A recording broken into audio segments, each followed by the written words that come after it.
It's Wednesday, February 24th, 2016, and this is KBIA's Views of the News.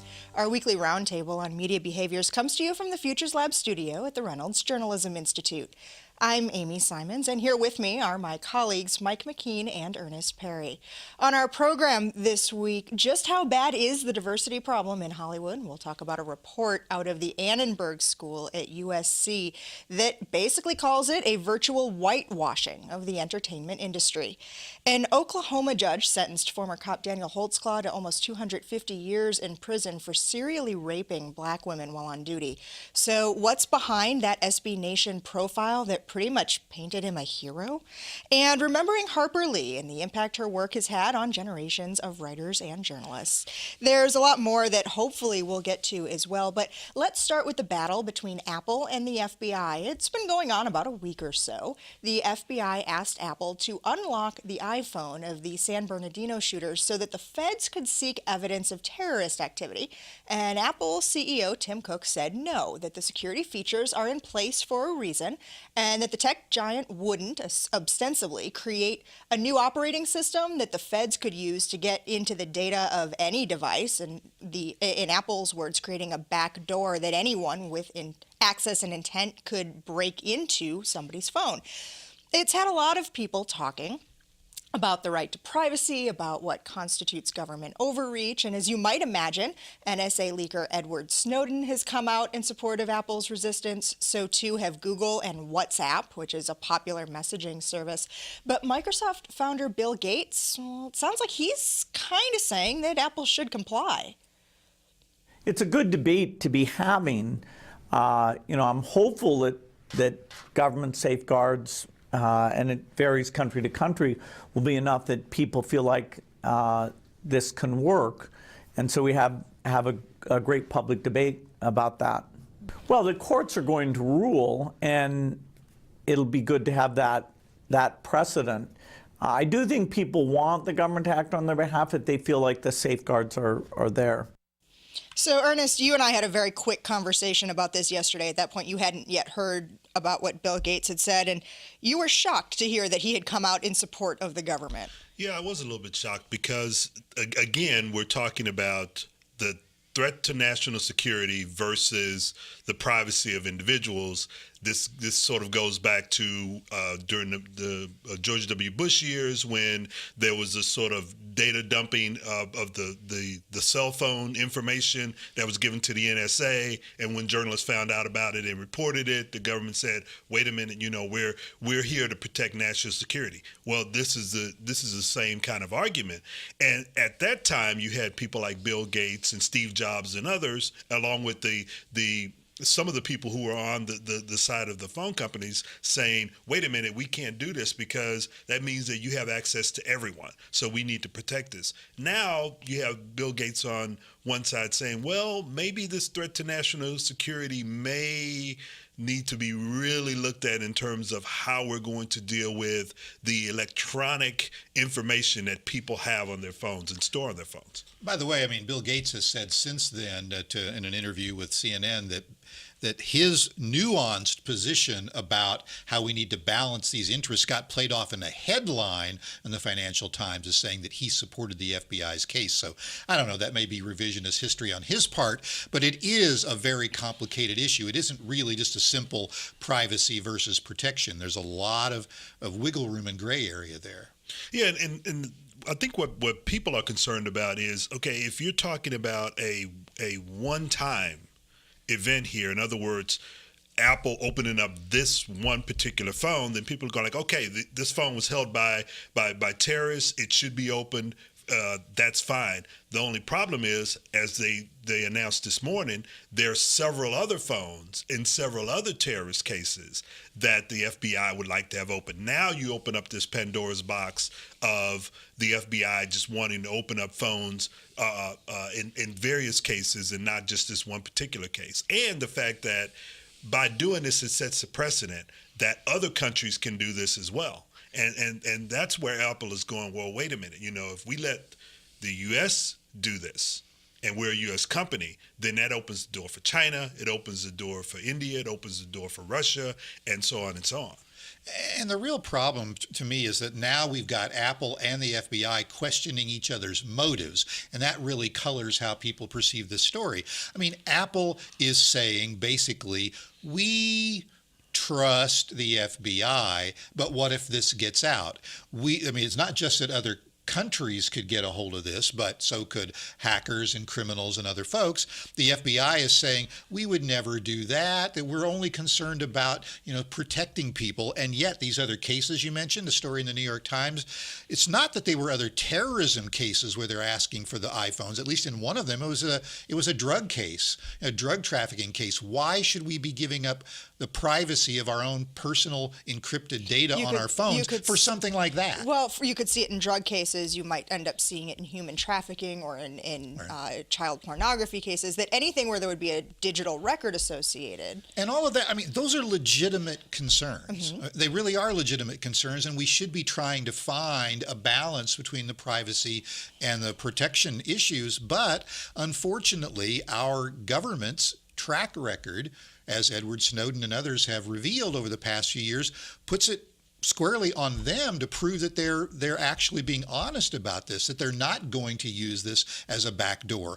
Maybe we should trust law enforcement, and there are people like Donald Trump and a whole lot of other people who do. In fact, there was a survey done by the Pew Center here a couple days after the story where the majority of Americans agree with the FBI. But we need to be having a conversation that is not colored by all of these past actions. Yeah, but the difficulty in doing that is that when you go back, as you said, when you go back and you look at history, there's been these exceptions that have been made, and then all of a sudden you look a couple of years down the road. It becomes the norm. It becomes, the Patriot Act making it possible for the government to go and look at every single book I check out of the public library. Exactly, and it tends to go a little bit toward the government being able to do and look at a lot more than what they initially claimed they were going to do. And then the public goes, whoa, wait a minute. We gave you the right to protect us in this threat to national security, but not to be able to invade our privacy whenever you felt the need to do so because you assumed that our national security was threatened. And in fact, I do have a little bit of sympathy for this notion that Apple isn't solely looking out for our own privacy interests. They're looking out for their own commercial interests. Well, It's not that those two things can't coexist, but Apple decided to make available to law enforcement, if they're asked for it, any data that's in the cloud about their users. So if you back up your iPhone, as most people do, that data can be accessed with a subpoena or whatever. Or your iPad or your Apple Watch. And any of that could just as easily be susceptible to a hacker, too, if the operating system that the FBI is asking for is ultimately created with that backdoor. But the reason that Apple decided to make such strong encryption, build it into its phone, is so that they wouldn't have to face this question, because they don't know what's on your phone. Once you've encrypted it with that passcode, they don't have access to that information. Now, clearly, they can write software if the federal government forces them to do it that can allow them to break into that phone, or in this instance, to allow the FBI to keep pounding away at as many different passcodes as it can without worrying about setting off this 10 strikes and you're out thing on the phone. But it's really hard to imagine why a company would want to be in the crosshairs if they could avoid it. And that's what Apple tried unsuccessfully, it appears, to do.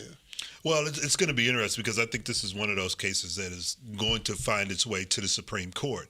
I think by that time we should have 9 justices instead of 8, and maybe we can have some sort of a definitive decision on whether or not they're going to be allowed, the FBI is going to be allowed to do these kinds of things. Okay, so let's talk a little bit of inside baseball. Regular listeners to our show or regular readers of the New York Times probably recognize Margaret Sullivan's name. She's the outgoing public editor at the Times, the ombudsman, if you will, the woman who questions and critiques how the paper's staff does what it does. She's done a heck of a job at it. Now she's leaving and taking on the role of media columnist at the Washington Post. The New York Times has long owned the media beat, but with the death of David Carr last year, now Margaret Sullivan going to the Washington Post, the Post is kind of becoming the one to watch on that beat. Yes, they're providing the information. Yeah. Going back to Margaret Sullivan's current post that she's going to be leaving, I was one of those that was skeptical when the New York Times created this position in the wake of the Jason Blair scandal. But in all deference to them, I think that it has worked out to their benefit. I mean, they've had some really good public editors who not only have challenged the New York Times when they've done some things that are wrong, but also sort of helped them to build back the credibility that they lost because of Jason Blair. And the one thing that Margaret Sullivan did was she brought that into the digital age in a way that her predecessors hadn't. So I'm hoping that the next person that comes into that position will further that.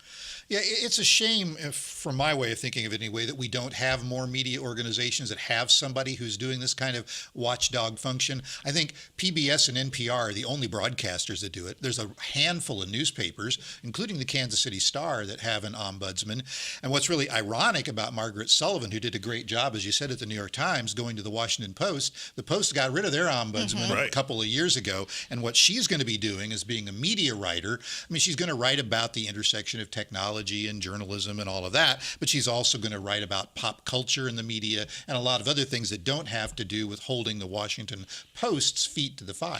And I think, what she's going to be doing, I think is desperately needed in journalism, not just at the Washington Post, but all over. But I would like for the Washington Post to go back to doing that, because I think if they're going to challenge the New York Times to be a paper of record in the same way that the Times is, they're going to need to have someone in-house who is challenging what they're doing. And right now they don't have that, and I think they desperately need it. I could make the other argument that there are so many external sources of media criticism that are available today and widely viewable, right? That maybe the ombudsperson isn't needed as much as they used to be.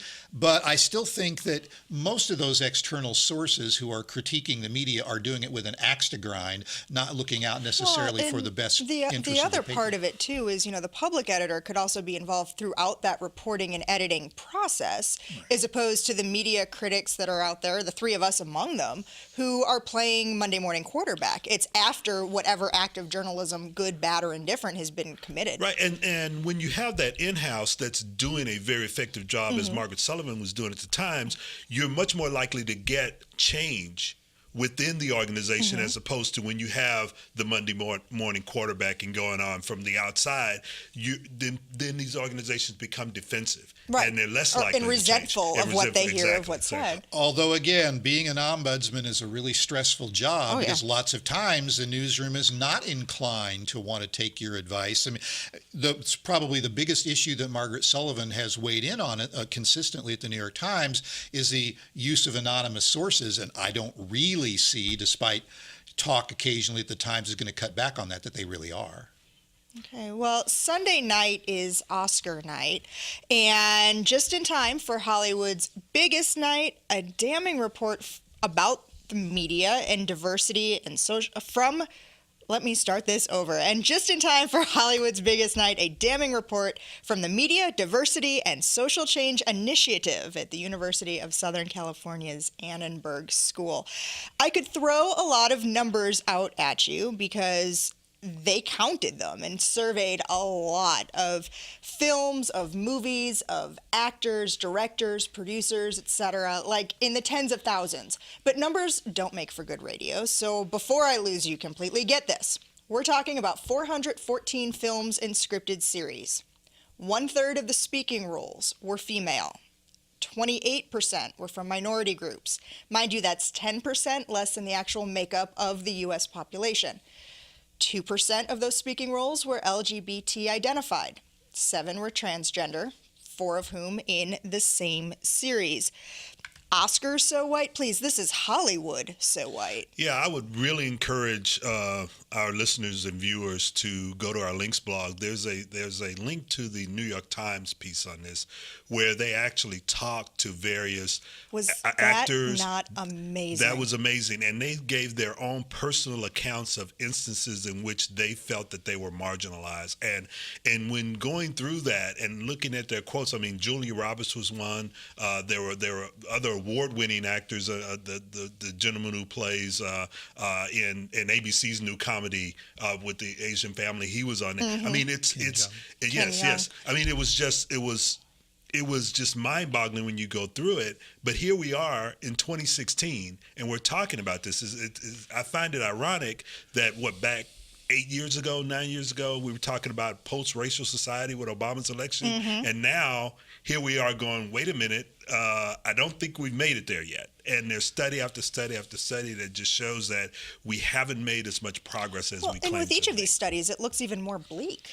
Yeah, and the study is useful. The stories about the study are useful. The New York Times, that really engaging piece where they talked to the different actors, was useful. I just wish I felt like it was going to make a difference.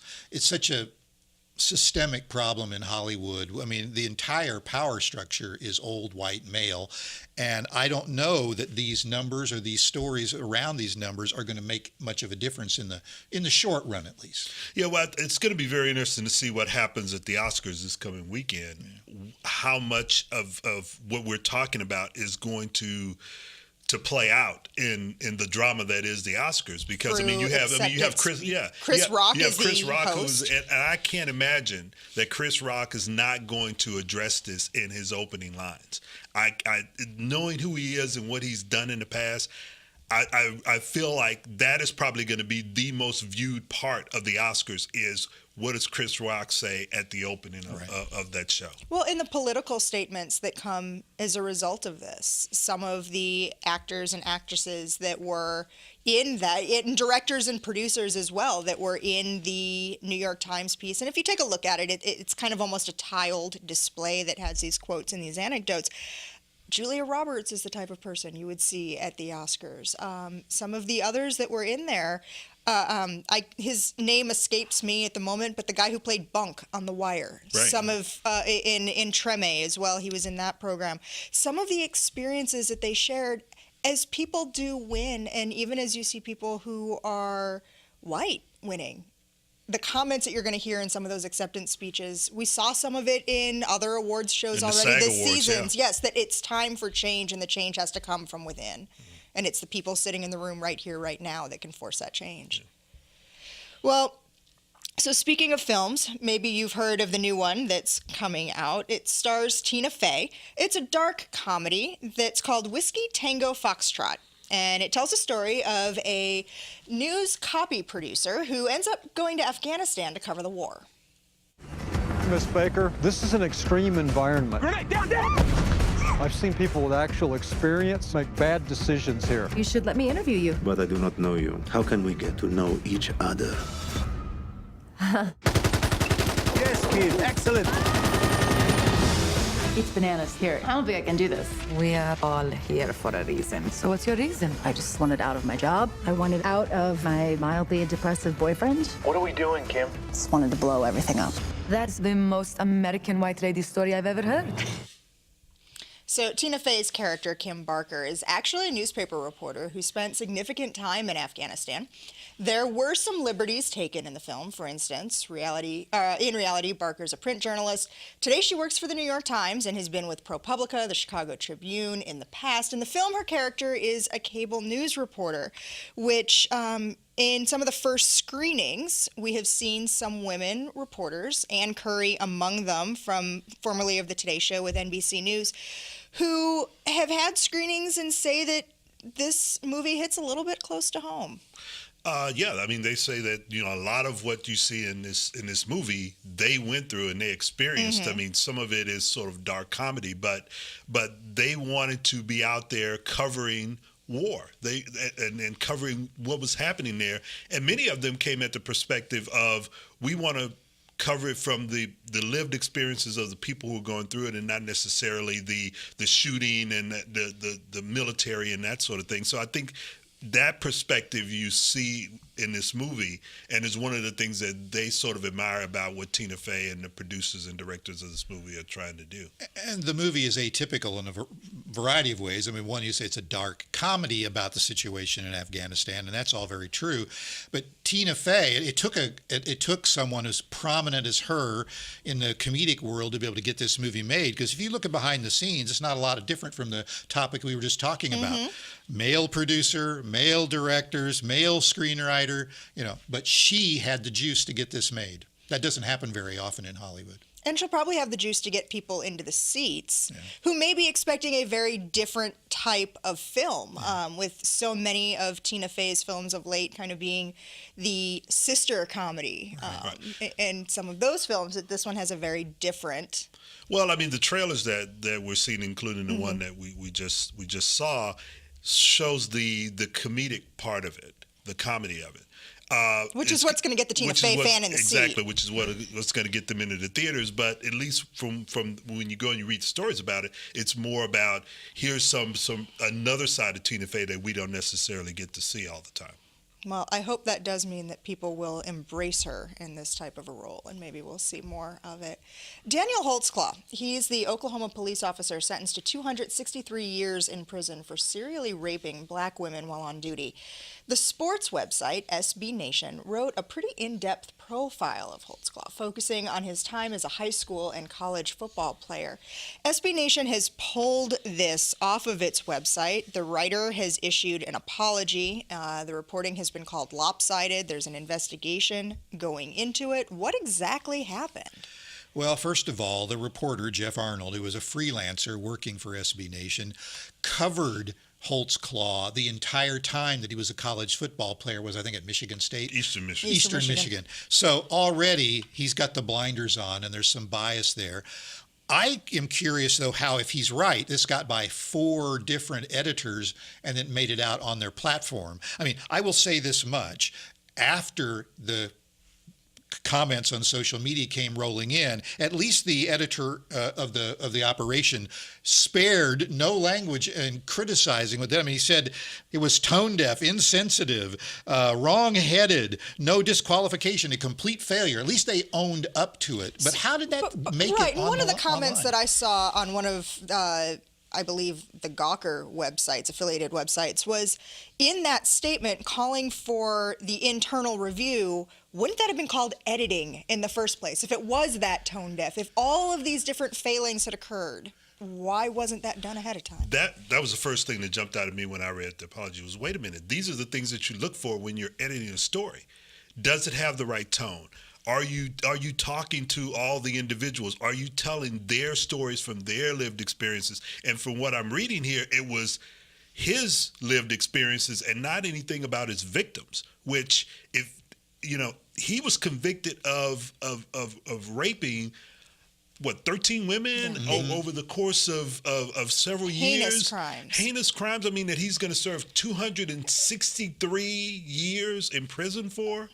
And in the entire story, they only got 4%, something like that, of 12,000 words. I mean, I'm just sort of shocked by that, and the fact that no editor stopped to say, well, wait a minute, what about his victims?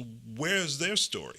So I think when it comes back, what you're going to find out is that this was written by a sports reporter who understands the sports world, but not society in general, and was edited by sports editors who also fall into that same So some realm. tunnel vision there, not enough breadth within the editing process. And I will say this much. So Vox Media, which owns SB Nation, has said we're basically not going to allow any more of these long-form stories to go out until we've had a complete review. And I would think the complete review is going to say, hey, we haven't had the right editorial standards. I mean, that story was so lopsided. It wasn't a question of nuance. It was so lopsided. It's amazing that it ever made it through. I will say, though, I don't know that pulling it down made any difference. So let's talk about that for a minute. They pulled it down. You can still find it on our links blog through an online archive system that pulls through cached material. Is there any value in that, or do you do a Rolling Stone and put an editor's note at the top of the story when you have something this big that happens? I think that I don't agree with pulling it down. I think they put the apology up there. I think they put an editor's note. I think once they finish the investigation, they need to put that up there as well. I think you need to be as transparent as you possibly can be. And what happens is that they think by pulling it down that that's going to somehow take away from what they've done. I think it just exacerbates the problem. And this is not some legacy media operation that doesn't understand the digital world. They're digital only, so they should have figured this out. And frankly, I mean, it seems to me like they should also include, while they're keeping the story up and posting all the other stuff you mentioned, how about going out and interviewing some of the victims and their families and including that content in a revised version of that story? I mean, I think they need to bring someone in and to talk like a about public editor. Well, yeah, exactly. But one of the problems I have is that now there's this whole conversation about long form journalism and whether or not it's worth doing. I think long form journalism is worth doing, but I think when you talk about doing that kind of journalism, look at the entire process, not just the reporting and the writing of it, but also the editing and the managing of it. And I think what's been missing in a lot of these long-form journalism stories that have been problematic is the entire operation and not just the story itself. Okay, well, I am among the millions out there who claim To Kill a Mockingbird as their favorite book. In my case, introduced to me by one of those most influential teachers, Carolyn Thomas Davidoff, when I was in 6th grade. The pages of my first copy are barely held into the binding. It's been read so many times. I guess that's why it felt like a little piece of me died Friday when I found out that Harper Lee died. There are some great tributes out there. Again, some of those from Pointer and from the New York Times, available on our links blog. Most striking to me is the influence that she's had on journalists and on writers. Well, I think the influence is not just the writing, but also the story, the narrative, the way in which she told the story, the content itself, what they talked about, things that we're still talking about today. And you learn a lot about empathy from reading that book. You learn about empathy, you learn about race, you learn about the conflict that revolves around that. Like I said, that we're still sort of dealing with today, which is why this is still one of the most influential books in America. And I think we're getting to have a more interesting and nuanced conversation in her passing because of the controversial release of Go Set a Watchman last year. We will probably never know whether she wanted that book to be released or not. But I think it's actually kind of refreshing that we can talk about Atticus Finch not being this superhero that, affected a whole generation of folks writing about social justice. But now we can see him as a much more complex person, a lot like many of us who might want to do the right thing, but we've got a lot of prejudices in our background that we might not like to acknowledge. Okay, well, we are just about out of time for this week. I'd like to thank you for spending the last half hour with us. You can read a lot more about all of the topics that we talked about today on our links blog. That is under the Programs tab at kbia.org. We also invite you to like us on Facebook or to follow us on Twitter. Our handle there is @ViewsOnKBIA. These are all great ways to watch and listen to our program again, to leave us comments or questions, see previews of what we'll be talking about next week, and more. I'd like to extend our thanks to RJI's Travis McMillan for directing today's show. Maya Jackson is our technical director. Pat Akers is our audio engineer, and C. Chen is our associate producer.